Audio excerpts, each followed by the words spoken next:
DC મશીનની અંદર field winding આ બ્લેક પોર્શનને કહેવામાં આવે છે. ફિલ્ડ વાઇન્ડિંગ આપણે જેવી રીતે મેગ્નેટિક ફિલ્ડ કહીએ છીએ, એ મેગ્નેટિક ફિલ્ડ પ્રોડ્યુસ કરવામાં જે વાઇન્ડિંગ મદદ કરે છે એને આપણે ફિલ્ડ વાઇન્ડિંગ તરીકે ઓળખીએ છીએ. આ જે ફિલ્ડ વાઇન્ડિંગ હોય છે એ પોલની આજુબાજુ લપેટેલી હોય છે, જેથી કરીને એ પોલને ઇલેક્ટ્રોમેગ્નેટમાં કન્વર્ટ કરી શકે.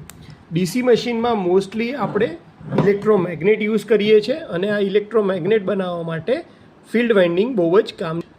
ફિલ્ડ વાઇન્ડિંગ હંમેશા કોપર મટીરિયલની બનેલી છે અને એ વાઇન્ડિંગ આ તમારા કવર સાથે શોર્ટ સર્કિટ ક્રિએટ ના કરે એટલા માટે એને ઉપરથી ઇન્સ્યુલેટેડ કરવામાં આવેલી હોય છે.